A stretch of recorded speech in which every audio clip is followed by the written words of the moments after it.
fragrance. Do you use fragrance on a regular basis? I do, less so since I'm not going out every day. Um, but when I do go out, I put it on because I love it. So you have heard me say this before. I think fragrance is much like a wallet. It's a very personalized selection and purchase. So I've been wearing the same fragrance and actually told my family what it is that I like. So I've gotten it as a gift. But this is a Atelier Cologne product, and it's called it's the Clementine, California. And I've worn it for a number of years. My sister got me this little personalized case. I've got a couple of these, and I just love the scent. I do not alternate or change scents. When I stick to one, I stick to it only because I don't like the thought of mixing different scents if it's in my clothes. Okay. And I very much commit to a smell that I like.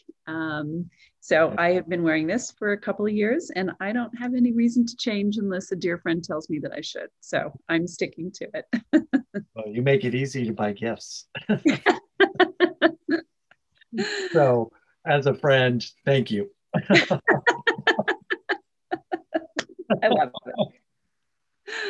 it. Another area, which may be a category, probably, well, it is a category, is skincare devices or any kind of device. Yeah. Do you use any of those?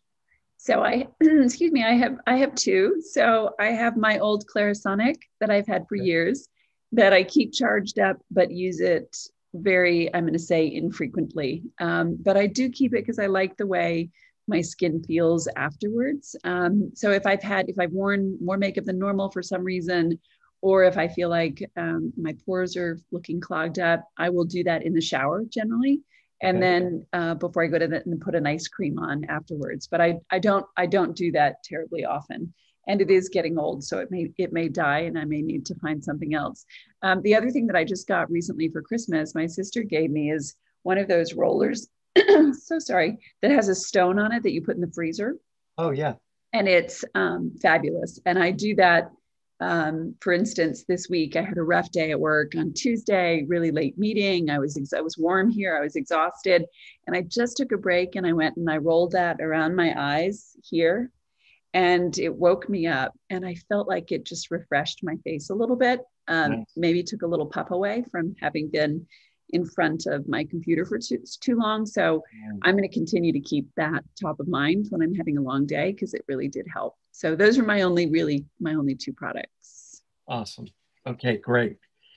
So this might be a little too personal, but if you're comfortable letting us know, I think it would be helpful to the audience.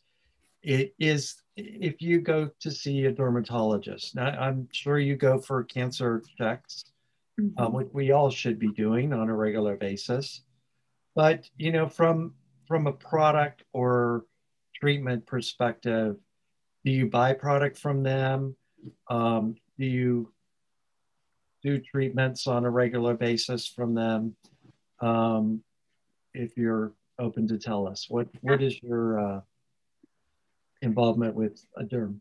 Yeah, no, that's a great question. So I go for what's the right terminology? Medicinal purposes, just to go and make sure everything looks okay and get checked over. I have very light skin. I did have a little treatment a couple of years ago. So I just go to make sure nothing is looking unusual, more than anything. I also find that when I go to my dermatologist and I have suggested that I want to learn more about things, that she's more focused on the medical reason that I'm there than the what's the cosmetic reason. Cosmetic. Yeah. That I'm there, right? And so I haven't made that leap in my relationship with her, which is really interesting. When I step back and think, it's almost like I'm hesitant to ask her about the cosmetic stuff. However, attached to another doctor, there is a skincare center. And so completely separate from my dermatologist, there is a dermatology center at another doctor that I have gone to. And right around my 50th birthday, I went there and I tried Botox a couple of times. Okay. And I also did microdermabrasion with them. Uh-huh. And the Botox, I don't feel like I saw anything different. And I am very expressive with this eyebrow, good, bad, or ugly. And I couldn't I couldn't finish sentences because You my don't want eyebrow to mess with wasn't that moving. eyebrow. Right, exactly. So I stopped that, but I would do the microdermabrasion again. I felt like it removed kind of what needed to be removed. I felt fresh and brighter Yeah. afterwards. Yeah. Admittedly, I only did it once, so it's not like I have a practice, but I did like it, and I would definitely consider doing it again. Yeah, it's a great treatment. It provides a lot and creates beautiful skin afterwards. I'm Great. going to put that on the list. Absolutely. Yeah. Absolutely. Well, thank you for sharing that. I know that gets a little personal, so thank you for being a little vulnerable and sharing your little secrets that you have there. The Uh, one thing that I would do, and I've noticed this year, and oh, yeah. don't laugh at me, but there's this jowly thing that happens that I'm seeing more because I'm looking at myself more. So I am very curious about the product that I think it's Heidi Klum or somebody is advertising. That's the wand that you see on social media where they go like this and suggest that everything magically gets better. Yeah. So Kurt, if you tell me that that works, I may invest in that. But I don't know that I believe social media, and certainly not a supermodel. There are some devices that are electro charge, electromagnetic. I'm not sure how you call it, but the results are pretty phenomenal, Okay. particularly with a couple brands. Okay. They do they do what they say, and I have seen it with family members of my own. Okay. The before and afters are pretty amazing. And it's also something, maybe not now, but down the road, it's something that a dermatologist could help with. It's Okay. amazing what they can do with lasers today. Um, that you may never need to get a facelift if you would want to do that or go Yeah. down that path. Yeah. But what they can do with some of these treatments that are available are just absolutely amazing. Okay. That's good. So when you're ready, yeah, uh, Okay. I know a perfect place to take you to. I love it. And I almost feel like I need a skincare coach, hint hint, for something like that. So Yeah, well, I'm happy to sign up. thanks. Uh, this is a question that I love asking people is what are the one or two products that you just will not leave home without? So I, in my 30s and 40s, would have said that I would not leave the house without lipstick on. Now I won't leave the house without mascara on. And I'm not sure what drove the change. Some of it may be that I'm even less vain now than I was then, and it just adds a little pop. Yeah, I feel like without mascara, I look like I'm just out of bed. So there's something a little bit more finished about having mascara on. So that's probably the number one item that I won't leave the house without having taken a moment to put on. excellent. It's interesting. The three products I usually hear are lipstick, mascara, or eye cream, Oh, and sometimes tinted moisturizer. But fair yeah, enough. yeah, Yeah, you're right. You're right there with the masses. good. Excellent. Is there anything else that you would like to add that we maybe didn't cover or you think might be important for my audience to hear as they're building their brands and trying to figure out what products and their mix in their structured brand? Sure. I forgot to mention this, but I recently purchased another SkinCeutical product called Antioxidant Lip Repair. Okay, And I'm putting it on not only my lips, but around my lips because you can even see the lipstick bleed. That is starting to bother me. And that's happened in the last couple of years. So I'm looking for a product that addresses that, hopefully in a restorative way, as opposed to with makeup. yeah, And so I am definitely interested in seeing if this works. So you can let me know if it great, works, because great, that's something I'm just kind of becoming more and more aware of. Um, and then only other thing than that is that you've heard me talk about this before, is that I really struggle with how to make a purchase decision when I'm going to spend $175 on a skincare product, I would like to make a wise investment. And when I go to the department store, I feel like I'm getting great help, but it's brand specific, Yeah. right? Which makes me um, not distrustful so much as not necessarily getting an unbiased perspective on everything that's on the store floor. Yeah. And I do feel like that I'm a little bit older than the Sephora target audience. And so that's not a comfortable fit for me necessarily. So I feel like there's a gap in the market in terms of this skincare coach. It's like somebody helping me at my age make a decision because I do have the income and do want to spend it on myself, but I want to make the right decision. Right. And I hate waste. So I hate buying something and then throwing it away. So just somebody, some service, some retailer, somebody that speaks a little bit more to me, I feel like is missing in the market today. And I would be very interested in learning more about, given my age and kind of where I am in life. Yeah. Yeah. That I think is a common struggle with a lot of people, um, maybe older than younger.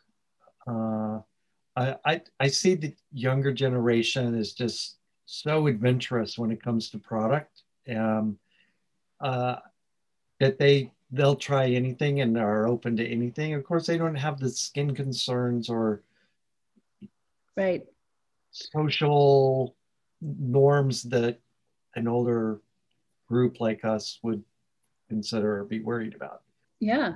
Um, Yeah, I I can mean, their tell, skin's flawless, right? So they're right, not worried about, and they don't have the same disposable income, perhaps. So they're right. not worried about and don't need to be spending as much money on skincare because they're interested in lip color or lid color or all of those things. I don't know that I understand. Yeah, and uh, they're a little more free with what they're doing today. I mean, even men are wearing makeup today and going all out, which is awesome.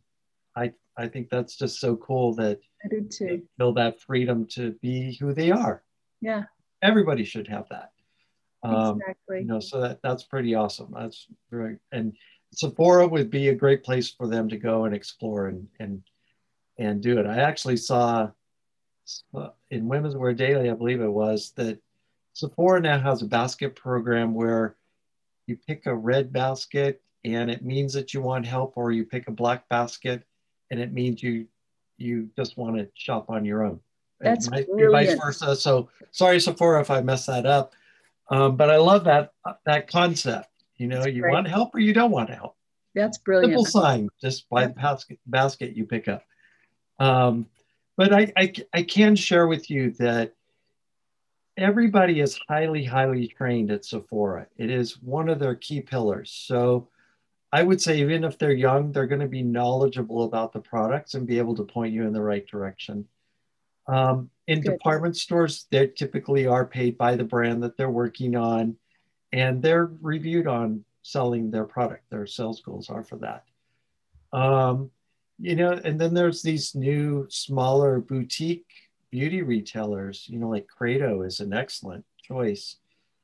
And they have a lot of these small, newer brands, smaller selection, easier to choose from. They have a mixed sales force in their stores of age range. And, that might be something easier too. It's not so overwhelming as Sephora. Sephora, you just walk in, it's like, wow. Yeah. Where do you begin when you walk in? I do that even from the industry. And I'm like, okay, well, I'm just going to start at this corner and work my way through. Uh, I could spend days in there just looking and trying and touching and feeling and stuff. If you can do that these days. That's true. Um, but I think that's part of the journey. And with so many products and so many new brands in the marketplace more than ever, Yeah. that's a good place to go and explore Sephora. It But is that, fun. that's a I very think, valid point. A very yeah. valid point. I hear that more often than not from anybody that wants to talk beauty. Is like, where do I go? I don't know what to do. I don't know where Right. to start. It's a common thing, and I think an opportunity we have in the beauty industry to make it easier. Thank Well, you. Ruth, thank you so much for joining us today. I really appreciate your time. Uh, what you have shared is invaluable information for my audience, and I look forward to posting this. And to my audience, thanks for joining us. Look for us again. Remember to subscribe, like, and comment below, please. And join us as we come back for additional age groups to share their their beauty routines and their product choices. And this information should be invaluable to you as you go to build your brand. Thanks again, Ruth. I Thank appreciate you. it. We'll see you. Bye, everybody. We'll see you next Bye. time.